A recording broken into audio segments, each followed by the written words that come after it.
Understand that everything in life is always chaos to order. If you want new order, how many of you want a new next level order? Okay, so there's chaos to order. It will always be the case. Every time I jump into a new project, it's almost like taking a pay cut. Do you get what I'm saying? It is like that.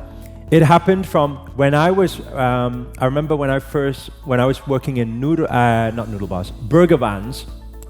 I was getting paid a lot of money. These as a gypsy roaming in across the country in a trailer van. Actually, we make a lot of cash. So I used to get paid. This was my teenage years, from the age of 17 to 19, 20. I was getting paid £250 a day. Now that was a huge deal for me, who had friends who were still in college. I was working flipping burgers in a trailer van. It was cash. 250 a day, right? But I wouldn't be working every day, because we only have so many fun fairs and concerts and things like that we go around. So maybe 2 weekends a month or something, right? Which I love that because I got paid more than somebody would get paid in a month by working just 2 weekends. Going into business, I realized that business is a total different game. In business, how many of you have made that leap already from going from job to business? You're not guaranteed anything. Nobody guarantees you anything. In theory, when you first make that step, it's a pay cut. How many of you recognize that happened? Those of you who have done that transition, it's a huge pay cut. It's suddenly like there's nothing coming in. It's not just a pay cut. You probably realize you work more hours. Everybody's nodding their head. You work more hours. I was working more hours and I took a huge pay cut. And the funny thing is, from a revenue perspective, I felt like I was making a lot of money actually. From a revenue perspective, but those in business know that revenue doesn't mean anything actually. Are you guys getting what I'm saying?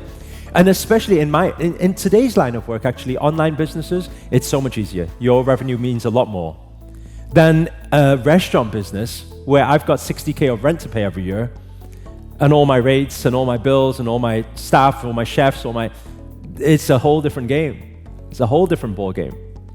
So it's a shock to the system, but it goes chaos to order. Then you learn the ropes and then you learn how to play the game. So I did that one time.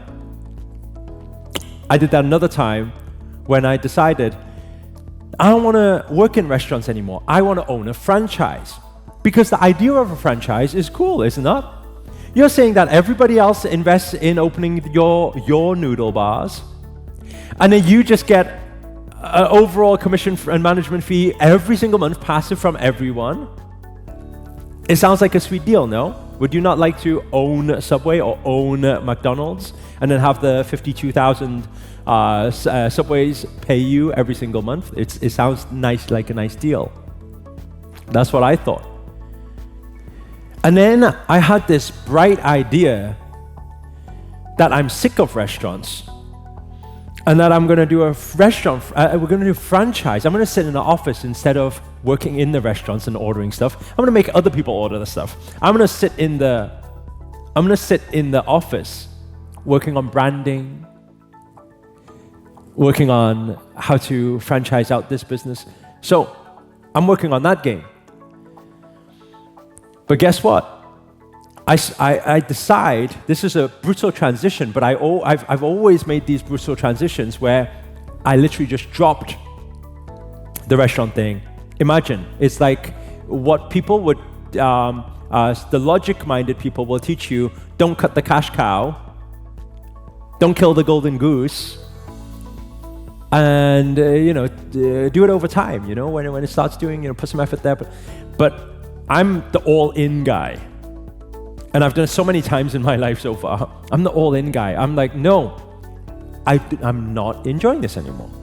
And I'm done. I'm ready for my new life. Right? Has anybody made a transition like that?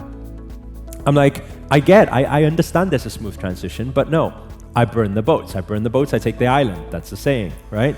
So I said, okay, you know what? No, get rid of all the restaurants, sell it all.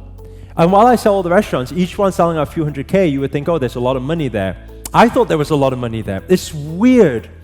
When you're used to spending a good amount of money, and then you think you sell a business, you get a few hundred K, seeing a few hundred K in your account, you feel like, I got a lot of money. But it don't last that long. It's a weird thing. I don't know anybody had that before, where you have a good amount of money in your bank account and you feel that, it's, the next few years I'm pretty much okay, I can take it easy. And you see it dropping, and it's heartbreaking every moment you see that dropping. Has anybody been through that before? Anybody? A few of you. It's heartbreaking because you feel like you're bleeding. All you can see is you're bleeding. And you can't stop the bleeding. You can't stop the bleeding. It's like bleeding and not being able to stop the bleeding, but the only way to stay alive is to get more blood. Are you guys getting what I'm saying? So I put myself in that position again. And then imagine I'm doing this franchise thing and I'm like, you need the franchise, you need people to buy into the idea. I had in my mind that everyone will buy into the idea. It's a noodle bar, it makes money, why wouldn't people buy it? People pay for Subway. But I didn't realize I'm a new brand. Who's going to pay for me? My dad always thought, what are you going to do with your life? You've got no skills, no whatever. Don't you think too much. Stick to what you know. He was always telling me, stick to what you know. And I used to hate it when he told me stick to what I know, because I always, somewhere deep down inside, I thought there was something greater than what he knows or I know. But I didn't know what it was either. But I just wish there was something. And I knew every time I lose money, every time I fail, every time I'd make a stupid decision, that he calls stupid decision, when I sold my restaurants, he said, what are you going to live off now? I said, I've got a franchise. What do you mean? Like Subway, you won't understand that. So guess what? Every moment he's asking me, how's your franchise doing, huh? I said, it's going well. We're just getting everything launched now. I'm bleeding. You get what I'm saying? Okay, saying, we're getting everything launched now. He says to me, okay, so so how are you making money now? We sell franchises. Is it, you know how much franchises are, Dad? People pay like 30,000 just to use your logo, just use your brand. People think 30,000. How many people paid you so far? I said, no, we're setting it up right now. I'll tell you. We're setting it up right now. What happens? Every day I'm dreading seeing my dad. Because I know he's going to ask about it. So imagine I hide from my dad, I don't answer his calls, I don't speak to him for a few months, and I'm like, I got to make this work. I've committed now. I told him I was going to have a franchise like Subway, damn it. How stupid of me. Right? I can't even figure a way to worm my way back into buying a restaurant, So I was like, man, are you guessing what I'm saying?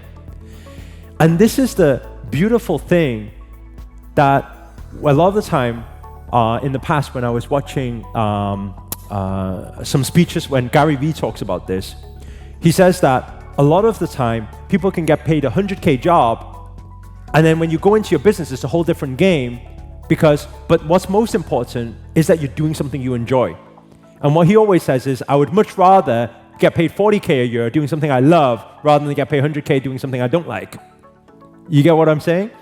And I got that feeling. I felt like I'm building my brand. Although it was only 4K and it's not going to get me anywhere, and I'm still going to be bleeding right now, but I was happy. I was happy. In fact, I was much happier than standing in my restaurant cashing in those 25Ks every week. So I'm saying that is because I want all of you to understand, if you put the time, you put the dedication into it, you're going to make it happen. The other decision is, and this is for you to think about, what does it mean to you? If you could master this skill, what does it mean to you? Why must you master this skill? Do you have anything to lose? If not, then probably you won't. You're in a safety net game, you probably won't master the skill. Because let me tell you something, the person who's bleeding is going to work harder than you. How many of you know what I'm talking about? The person who's bleeding is going to work harder than you. So what does it mean to you? How much are you willing to put out into this game? How serious are you about this game? Some of you may be thinking, oh, this is just something on the side. You'll receive what you put in.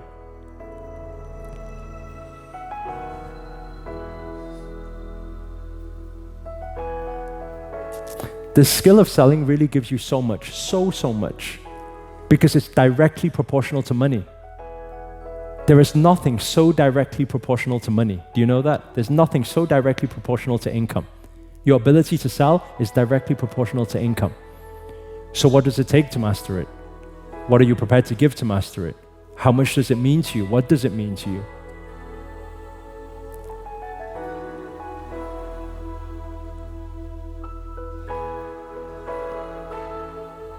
Like, I know Eva loves her singing. She's very good with her singing. There's probably some dreams and goals with regards to singing and sharing her voice and her song with the world. Reality, as harsh as it is, I could get my song out to more people than Eva right now. I could fill more people in an event hall to listen to me sing than Eva could.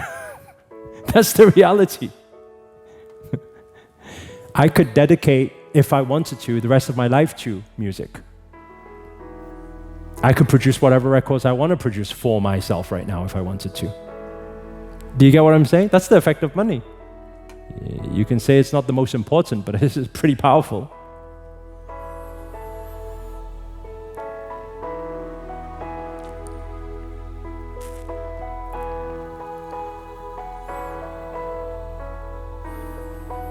What does it mean to you?